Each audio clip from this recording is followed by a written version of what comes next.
Good morning, all of you. Welcome in the group of Indian Institute of Management and Science. This is Shubham Pandey और आज मैं आपको कराने वाला हूँ चैप्टर 3 का पार्ट 3। तो चलो स्टार्ट करते हैं। आज हम पढ़ने वाले हैं एटॉमिक मास से रिलेटेड। चलो स्टार्ट करते हैं।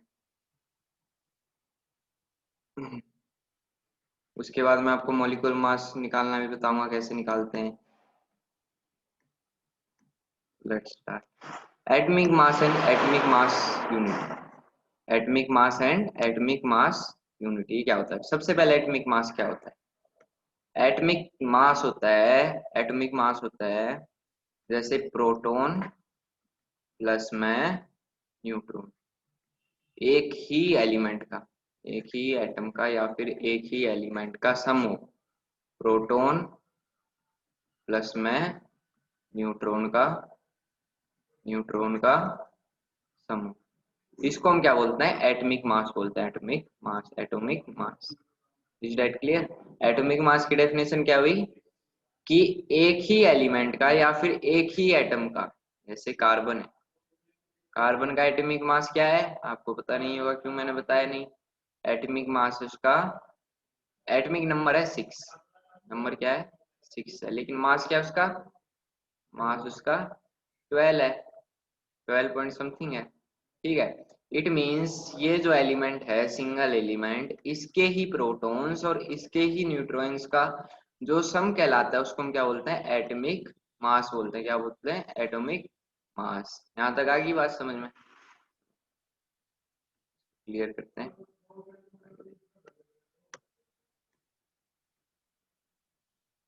देखो, atomic mass is the total masses of electrons, neutrons and protons in an atom। सबसे मेन बात तो आपको न्यूट्रॉन्स और प्रोटॉन्स की बात याद रखनी है, ठीक है। और in a group of atoms the average mass, यही जो एवरेज मास होता है इन तीनों का, वही क्या कहलाता है? एटॉमिक मास कहलाता है। मास of N atomic particle is called atomic mass. जो एटम के अंदर पार्टिकल्स होते हैं, पार्टिकल्स कौन से हैं? Neutrons, electrons, protons. बात याद रखना, एटम के अंदर कौन कौन से पार्टिकल्स होते हैं? मैंने उस दिन आपको बताया, पिछले लेक्चर में बताया था कि यहाँ पर क्या है? प्रोटॉन्स प्लस में न्यूट्रॉन्स होते हैं एटम के अंदर, और यहाँ पर क्या होते हैं? इलेक्ट्रॉन्स होते हैं। तो क्या हुआ? इलेक्ट्रॉन्स, न्यूट्रॉन्स और प्रोटॉन्स किसके अंदर होते हैं? एटम के अंदर। इन तीनों का सम जो क्या कहलाता है? एवरेज मास कहलाता है। और उसी के जो सम को हम क्या बोलते हैं? एटॉमिक मास बोलते हैं। Is that clear? This is commonly express the, और जो इसकी एसआई यूनिट होती है, जो इसकी एसआई यूनिट होती है इंटरनेशनल, जिसको हम इंटरनेशनल यूनिट बोलते हैं, इंटरनेशनल, इंटरनेशनल यूनिट बोलते हैं इसको, वो क्या होती है? AMU, atomic mass unit. AMU से डिफाइन करते हैं। जैसे किलोग्राम जो है इंटरनेशनल यूनिट है, इंटरनेशनल यूनिट है। अगर हम कहीं भी कोई से भी देश चले जाएं, यहाँ पर किलोग्राम बोलेंगे तो वो समझ जाएंगे क्या बोल रहे हैं, ठीक है। जैसे लैब्स हो गया, एलबीएस, जो जिम वगैरह करते हैं उनको पता होगा एलबीएस लिखा होता है। तो ये भी क्या है? एक इंटरनेशनल यूनिट है। आगे बात समझ में? चलो, ऐसी ये एक इंटरनेशनल यूनिट है जो मैंने आपको बताई, एएमयू वाली। किसकी? मॉलिक्यूलर मास की भी और एटॉमिक मास की भी, ठीक है। एटॉमिक मास की इंटरनेशनल यूनिट क्या है? एएमयू, ठीक है, atomic mass unit. It can be define as 1/12। जैसे कि कार्बन है, कार्बन की ग्राउंड स्टेट पर जो मास है वो क्या होगा? 1/12। एक बात याद रखना, एएमयू को मतलब एटॉमिक मास यूनिट को हम क्या बोलते हैं? 1 डाल्टन भी बोलते हैं। क्या बोलते हैं? 1 डाल्टन भी बोलते हैं। 1 dalton is equal to, 1 dalton is equal to, जैसे कार्बन का अगर मैं बोलूं कितने डाल्टन हो गए कार्बन में? कितने डाल्टन हो गए? कार्बन है, कार्बन में कितने डाल्टन हो गए? 6 dalton. 6 dalton is equal to, लगा लो आप, ठीक है। समझ गए हो गया आप? मॉलिक्यूलर मास क्या होता है? डाल्टन की एक बार सर्च करना। डाल्टन के बारे में ज्यादा है नहीं, वो मैंने आपको वैसे ही बता दिया है। ये आपके बुक से रिलेटेड नहीं है ना, क्लास 9 में भी बताया जाता है डाल्टन क्या होता है। मॉलिक्यूलर मास क्या होता है? Molecular mass of an element is defined as the sum of mass of element present in the molecule. ये कह रहा है कि मॉलिक्यूलर मास ऑफ एलिमेंट, किसी एलिमेंट का मॉलिक्यूलर मास डिफाइन किया जाता है जो उसका सम होता है मासिस ऑफ एलिमेंट का। जो एलिमेंट का जो भी मास है, एलिमेंट का जो भी एटॉमिक मास है, उसका जो सम है इसके अंदर, मॉलिक्यूल के अंदर प्रेजेंट है जो, वो क्या कहलाता है? मॉलिक्यूलर मास। जो उसके मॉलिक्यूल्स हैं, जो उसके मॉलिक्यूल्स प्रेजेंट है एलिमेंट के अंदर, जो मॉलिक्यूल्स प्रेजेंट है, जो उनका सम होता है मास का, वो क्या कहलाता है? Molecular mass. Molecular mass is obtain by multiplying the atomic mass of an element. Molecular mass कैसे पता लगाया जा सकता है? जो एटॉमिक मास होता है, जो हमको एटम, जो एलिमेंट दिया जाता है, उसका एटॉमिक मास पता लगाने के बाद एलिमेंट का मल्टीप्लाई करके क्या करते हैं, जो मॉलिक्यूल्स दिए होते हैं, जैसे मैं आपको समझाता हूँ। सबसे एक एग्जांपल देता हूँ आपको, बस सिंपल सिंपल सा, उसके बाद हम करेंगे। जैसे O2 है, अब मैं बोलूंगा आपको O2 का मॉलिक्यूलर मास क्या, हमको मॉलिक्यूल्स कितने दिए हैं? ओके, दो। ठीक है, अब O का मॉलिक्यूलर मास क्या होता है? 16 पॉइंट कुछ होता है, तो इसका मॉलिक्यूलर मास क्या हुआ? 32 पॉइंट समथिंग होता है, वो अभी हम पढ़ेंगे। ठीक है, तो अप्रोक्सीमेट क्या बोलेंगे हम? 32 उसका मॉलिक्यूलर मास है। ठीक है, क्यों? क्योंकि देखो हमारे पास मॉलिक्यूल्स दो थे, और जो ऑक्सीजन का एटॉमिक मास होता है वो क्या होता है? 16 होता है, तो मॉलिक्यूलर मास क्या हुआ? 32। एक बार देख लेते हैं हम, तो क्लियर करो, एक बार देख लेते हैं, सबके एटॉमिक मास देख लेते हैं हम। देखो, सबसे पहले हम करेंगे फर्स्ट 10 एलिमेंट्स के। हाइड्रोजन का जो एटॉमिक मास होता है, जो एटॉमिक नंबर होता है वो 1 होता है, तो एटॉमिक मास कितना है उसका? 1.008 होता है। जो हीलियम है उसका एटॉमिक नंबर 2 होता है, और जो उसका मास होता है 4.0026 होता है। लेकिन जब हम यूज करते हैं तो अप्रोक्सीमेटली बस अगले वाली डिजिट यूज करते हैं, जो पॉइंट से पहले वाली जो डिजिट होती है वही हम ज्यादातर यूज करते हैं किताबों के सामने। ठीक है, जो न्यूमेरिकल वैल्यू निकालते हैं। लिथियम का एटॉमिक नंबर 3 है, लेकिन मास इसका 6.94 है। ठीक है, बेरिलियम का एटॉमिक नंबर कितना है? 4 है। एटॉमिक मास इसका कितना है? 9। बोरोन का atomic number 5, atomic mass 10। Carbon का 6, एटॉमिक मास 12.011। नाइट्रोजन का atomic number 7, atomic mass 14.007। Atomic number oxygen का 8, मास कितना है? 15.999। इसको हम 16 भी बोल सकते हैं अप्रोक्सीमेट। ठीक है, और जो फ्लोरीन का एटॉमिक नंबर कितना है? 9, और इसका एटॉमिक मास कितना है? 18.998। इसको हम कितना बोल सकते हैं? 19 भी बोल सकते हैं। ठीक है, नियोन का एटॉमिक नंबर कितना है? अप्रोक्सीमेट में बता रहा हूँ, 19 बोल सकते हैं। नियोन का एटॉमिक नंबर 10, और मास कितना है? 20। ठीक है, पता लग गया। तो आप इसको 1 ही कहोगे, हाइड्रोजन वाले को अप्रोक्सीमेट, इसको 4 बोलोगे, इसको 6 ही बोलोगे, इसको 9 ही बोलोगे, इसको 10 ही बोलोगे, इसको 12 ही बोलोगे, इसको 14 ही बोलोगे। जो यूज होते हैं मैं बता रहा हूँ। और जो ऑक्सीजन का उसका 16 यूज होता है, और फ्लोरीन का 18 ही यूज होता है ज्यादातर। ठीक है, और नियोन का सॉरी 20 ही होता है। यहाँ तक आती है बात समझ में? आती है जी। अभी हम करेंगे मॉलिक्यूलर मास भी निकाल के देखेंगे इनके हिसाब से। नेक्स्ट 10 के करते हैं। ये देखो, सोडियम का कितना होता है? सोडियम का एटॉमिक नंबर तो 11 है, एटॉमिक मास कितना है? 22.990। अब ज्यादातर हम सोडियम का एटॉमिक जो मास है वो हम 22 ही यूज करते हैं, या फिर कभी कभी 23 भी करते हैं। ठीक है, वैसे 23 ही करते हैं। मैग्नीशियम का एटॉमिक नंबर कितना है? 12, लेकिन एटॉमिक मास ज्यादातर इसका यूज 24 होता है। कितना होता है? 24। इसका वैसे कितना है रियलिटी में? 24.305। एल्यूमिनियम का एटॉमिक नंबर कितना है? 13। मास कितना है? 26 का, 26 से यूज किया जाता है ज्यादातर, वैसे 9,982 है पॉइंट के बाद। और जो सिलिकॉन है उसका एटॉमिक नंबर कितना है? 14। मास क्या है? 28 सॉरी। और रियलिटी में क्या यूज होता है? 28.085। ठीक है, फॉस्फोरस का एटॉमिक नंबर है 15, और इसका मास है 30.974। यूज कितना किया जाता है? 30। सल्फर का एटॉमिक नंबर कितना है? 16, और मास कितना यूज किया जाता है? 32। क्लोरीन का 17, मास 35 यूज किया जाता है। आर्गन का 18 अप्रोक्स बता रहा हूँ, और 39 इसका यूज किया जाता है। पोटेशियम का 39, इसका हम 40 भी यूज करते सकते हैं। ठीक है, आर्गन का। कैल्शियम का 40 ही यूज होता है हमेशा। तो याद रखना इन दोनों का मास कितना यूज किया जाता है? 39 39। चलो एक बार करके देख लेते हैं, मॉलिक्यूलर मास निकाल के देख लेते हैं हम। नेक्स्ट स्लाइड में आइए।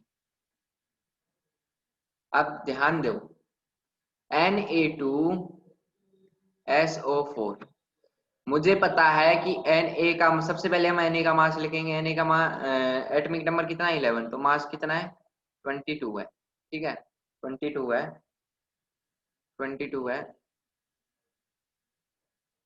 और सोडियम, ये क्या है सोडियम, सॉरी Na2SO4, एन ये सोडियम हो गया और ये सल्फर हो गया। सल्फर का एटॉमिक मास कितना है, चलो देखते हैं एक बार, पिछली स्लाइड में जाके बैक जाओ। कितना है, कितना है 32.06 है। कितना है 32.06, 32 पॉइंट, जो सल्फर का मास है वो कितना है 32.06 है। पॉइंट के बाद हम नहीं लिखेंगे। ठीक है, अब रह गया ऑक्सीजन। ऑक्सीजन के सबसे पहले मॉलिक्यूल्स कितने दे रखे हमको अलग से 4, और सोडियम कितने दिए थे 2, तो 2 से मल्टीप्लाई करो। और इसका एटॉमिक मास कितना होता है 16, एटॉमिक नंबर 6 और एटॉमिक मास अप्रोक्स 16 लेते हैं। वैसे इसका कितना होता है 15.999। ठीक है, तो हम इसको 16 ही ले लेते हैं। अब इसको कैलकुलेट करो प्लस करके, 2 2 जा 4, 2 2 जा 4, पहले किसका आ गया Na का, प्लस में सल्फर अकेला है तो 32, प्लस में ऑक्सीजन 16 4 जा 64। अब इन तीनों को प्लस कर दो, 4 4 और 2 6, 4 और 2 6 हो गया, 6 और 4 कितना हो गया 10, कैरी 1, 6 और 3 9, और एक कैरी 10, 10 और 4 14, कितना आ गया 140 मॉलिक्यूलर मास आ गया। तो इसकी यूनिट क्या होगी AME। इज दैट क्लियर, निकाल लोगे।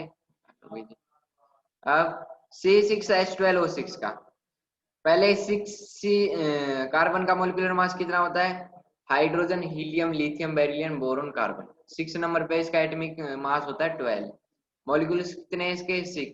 ठीक है, अब हाइड्रोजन का मॉलिक्यूलर मास होता है 1, मॉलिक्यूल्स कितने हैं इसके 12, और ऑक्सीजन का मॉलिक्यूलर मास होता है अभी अभी हमने पढ़ा 16 अप्रोक्स, और इसके मॉलिक्यूल्स कितने हैं 6। कर लोगे, कर लोगे ना, मल्टीप्लाई कर लो। ठीक है, ज्यादा मुश्किल नहीं है, मल्टीप्लाई कर लो। अब इसको प्लस कर दो, अब इनका सम कर दो, 6 2 जा 6 और 2 कितने हो गए 8, 8 और 2 10, हंसी लागी 1 कैरी 1, 7 और 1 8 9, 9 और 9 18, ये इसका मॉलिक्यूलर मास अप्रोक्स। ठीक है, निकाल लोगे, निकाल लोगे। अब Al2CO3 का, एल्यूमिनियम का कितना होता है कोई बताएगा मुझे, कोई बताएगा, चलो मैं दिखा देता हूँ। एल्यूमिनियम का एटॉमिक नंबर कितना होता है, सोडियम मैग्नीशियम एल्यूमिनियम 13, तो 26 होगा इसका पक्का। चलो तुमको दिखा देता हूँ एक बार, देखना भी जरूरी है। एल्यूमिनियम का कितना है 26। ठीक है, तो हम 26 ही लेंगे।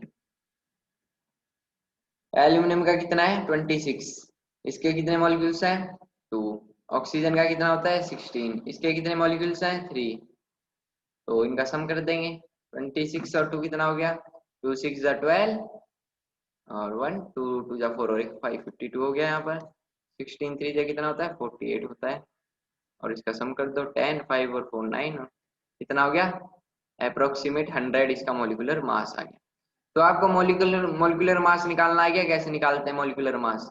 अब एक बार मैं आपको आयंस के बारे में बता देता हूँ, थोड़ा बहुत आयंस हम पढ़ने वाले हैं नेक्स्ट लेक्चर में, थोड़ा बहुत आपको यहीं से क्लियर कर देता हूँ आयंस होता क्या है। आयंस क्या होता है, जैसे एल्यूमिनियम है, एल्यूमिनियम क्या है एक मेटल है, मेटल हमेशा क्या होते हैं इलेक्ट्रो इलेक्ट्रो पॉजिटिव होते हैं, क्या होते हैं पॉजिटिव। ये क्या करते हैं अपने एटम की अपने इलेक्ट्रॉन, अपने जो इलेक्ट्रॉन रह जाते हैं, जो मैंने आपको बताया था पिछले लेक्चर में K L M N, ये 4 सेल होते हैं। यहाँ पर मैक्सिमम कितने भर सकते हैं इलेक्ट्रॉन 2, यहाँ पर 8, यहाँ पर 8 और यहाँ पर 18।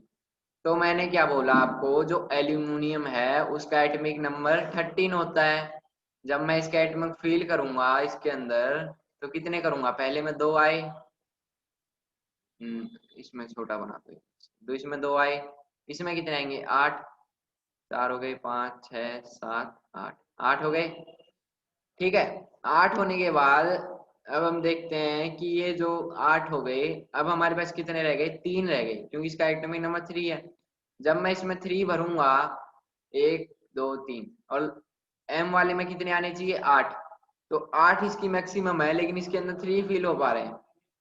अब ये देगा, ये 3 देगा, तो इसको कम से कम एनर्जी लगानी पड़ेगी, मिनिमम एनर्जी। ठीक है, अगर ये कितने लेगा, इसको पूरा बनने के लिए, इसको एम सेल को पूरा करने के लिए 8 है, 8 में से 3 घटा दो, कितना रह गया, 5। इसको 5 लेने के लिए, गेन करने के लिए मैक्सिमम एनर्जी चाहिए। तो ये कम एनर्जी में काम चलाना सही समझेगा, कम एनर्जी में जो है, कम एनर्जी वेस्ट करके काम चलाना सही समझेगा। तो ये क्या कर देगा, ये 3 इलेक्ट्रॉन किसी और एलिमेंट्स को दे देगा, तो इसके ऊपर क्या आ जाएगा, Al3 पॉजिटिव। इसने क्या किया, Al ने, सॉरी, Al ने क्या किया, एल्यूमिनियम ने 3 इलेक्ट्रॉन निकाल दिए। ठीक है, अब वहीं पर मैं बोलूँ कि क्लोरीन है, क्लोरीन का एटॉमिक नंबर 17। जब मैं इसके एटम्स को जब मैं इसके सेल्स को फिल करूंगा, 2 8 10 हो गया, और ये 7। अब देखो, जब ये 7 निकालेगा तो इसको ज्यादा एनर्जी लगानी पड़ेगी निकालने में, क्योंकि ज्यादा एटम, ज्यादा इलेक्ट्रॉन्स हो गए।